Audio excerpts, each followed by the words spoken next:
Dubai آ کر زندگی بہت اچھی اس لیے لگنے لگی کہ ہر چیز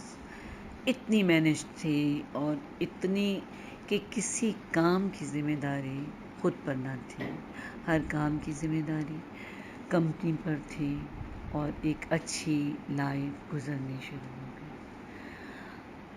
جو پاکستانی کمیونٹی ساتھ تھی، جو امریکہ میں ساری کمپنی کے جو پاکستانی دوست تھے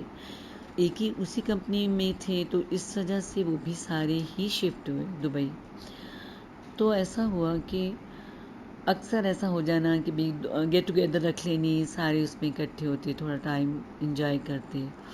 گپ شپ ہوتی بیویوں کی آپس میں، اور یہ دوست بھی اکٹھے بیٹھتے. بہرحال تو کئی 2-4 دفعہ ایسا مجھے فیل ہوا کہ جیسے طاہا کو کوئی فون آتا ہے تو طاہا فون لے کے ہمیشہ کوشش کرتا ہے کہ یا تو وہاں سے اٹھ جائے اور یا پھر اکیلے میں فون سنے. تو لیکن پھر ذہن میں آتی ہیں ایسی باتیں اور پھر جھٹک دیتی اس بات کو کہ چلیں ایسی کوئی بات نہیں ہوگی، کوئی آفیشیل بات یا پرائیویٹ بات ہوگی ایسی کہ جو مجھے بتانے والی نہ ہوگی یا سب کے سامنے کرنے والی نہ ہوگی.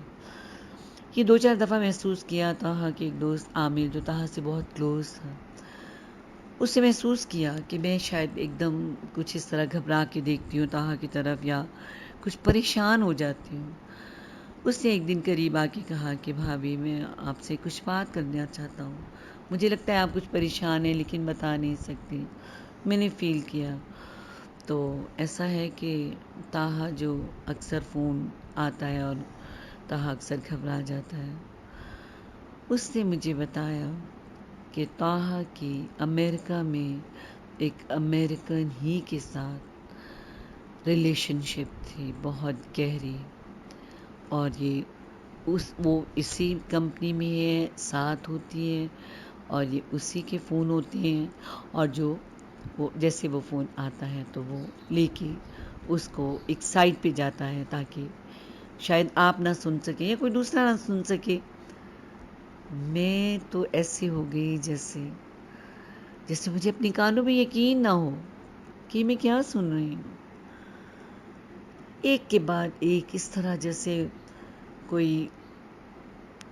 راز اگل رہے ہیں یا جیسے کوئی ایک کے بعد ایک ایسی انہونی بات آ جاتی سامنے کہ اپنے کانوں پر یقین نہ آتا. بہرحال میری پریشانی کا عالم تھا کہ پریشانی واقعی ایسی تھی کہ کس سے شیئر کروں، کیا کہوں. میرا تو پہلے ہی ایک جگہ پر اپنا مقام بنانا اتنا مشکل سے میں اپنے آپ کو ایڈجسٹ کر رہی اور اپنی شوہر کے دل میں اپنا گھر بنانے کی کوشش کرنی، تو میری ساری کوششیں تو بے سود ہیں. جب میرا کوئی مقام ہی نہیں، میری کوئی گنجائش ہی نہیں، تو میں کچھ بھی کر لوں تو یہ کیسے سب جیت سکتی ہوں؟ ایسا تو نہیں ہو سکتا. عجیب امید نا امیدی، امید تو نہیں بلکہ نا امیدی کی کشتی میں سوار. مجھے سمجھ نہ آئی کہ میں کیا کروں. آخر یہ بات میں نے اپنی امی اور ابی سے بھی کی، ان کو پتہ چلا تو وہ بات پھر آپ خود ہی سوچیں گے کہ واقعی بیٹیاں کیا کیا کچھ کرنے کے لیے پیرنٹس ان کو سمجھاتے ہیں، سکھاتے ہیں. انہوں نے کہا کوئی بات نہیں بیٹا، ایسا ہو جاتا ہے. اور بھی لوگوں نے مجھے کہا کہ کوئی نہیں، آپ اپنی فیملی کمپلیٹ کرنے کی کوشش کریں. تو لوگوں نے، ماں باپ نے بھی یہی سمجھایا کہ بھی ایک آدھ بچہ ہوگا تو خود ہی صحیح ہو جاتے، بچے ہوتے ہیں تو خود ہی صحیح ہو جاتے ہیں. ایک تو ہر چیز کو ہم خود ایزیوم کر لیتے ہیں. ایک پازیٹیوٹی کا کارڈ ہم نے اپنے ہاتھ میں رکھا ہوتا ہے بیٹیاں بیاہ دینے کے بعد کہ اس میں سوائے پازیٹیو بات کے اس میں نگیٹیو مارکنگ ہوتی ہی نہیں. اس میں ہر بڑے سے بڑی خطرے کا علام بھی ہو جائے تو جواب یہ ہوتا ہے کہ ٹھیک ہو جائے گا، ایسے ہوگا بیٹا، شادی کے بعد ٹھیک ہو جائے گا بیٹا، بچے ہوں گے تو ٹھیک ہو جائے گا، سر پہ پڑے گی تو ٹھیک ہو جائے گا. نہ جانے کیوں یہ والی کون سی ڈکشنری ہے جس میں یہ سب لکھا جاتا ہے. وہ ڈکشنری تو ہے لیکن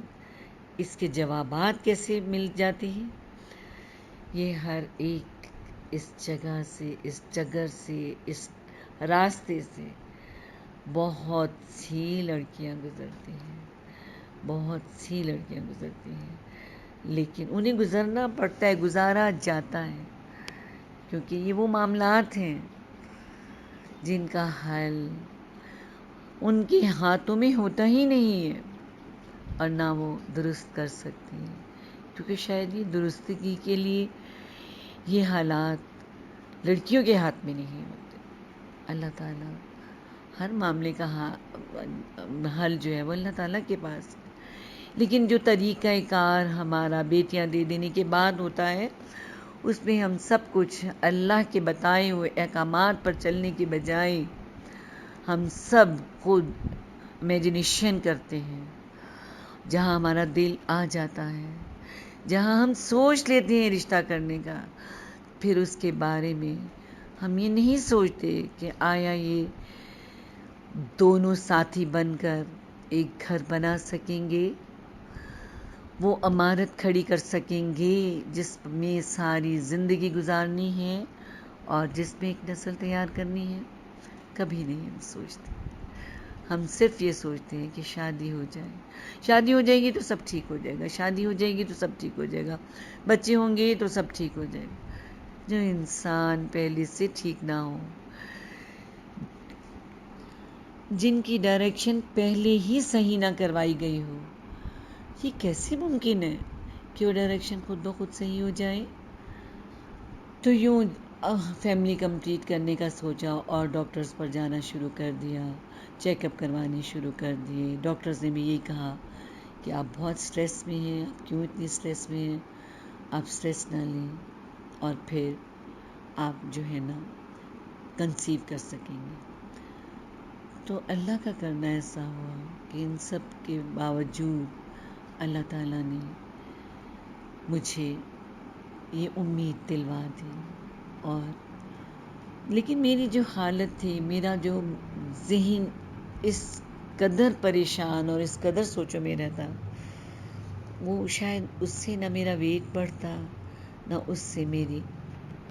ہیلتھ میں کوئی فرق پڑتا۔ ڈاکٹر بھی حیران ہوتے، اور ڈاکٹر ظاہر ہے تاحا کے ساتھ ہوتی تو ڈاکٹر جو بھی کھانے پینے کے لیے بتاتے۔ اس دوران میری ساس سسر بھی میرے پاس آ گئے، اور جو کچھ ڈاکٹر میری ڈائٹ مجھے بتاتی، وہ ڈائٹ کا 10واں حصہ بھی مجھے نہ دیا جاتا، اور آخر کار وہ دن آ گئے کہ میں ویک ہوتی گئی، اور پھر سوچا سب کچھ کمپنی نے خرچہ دینا تھا، یہ پریگننسی کا ہر ون ٹو آل ہر چیز، لیکن ساس کی ضد تھی کہ فرسٹ پریگننسی ہے، جو ہمارے معاشرے میں یہ بات بنائی ہوئی ہے، یہ تو پیرنٹس کے گھر ہی لڑکی کی ہونی چاہیے، یہ ان کی ذمہ داری ہے۔ اب اگلی ذمہ داری میں آپ کو بتاتی ہوں۔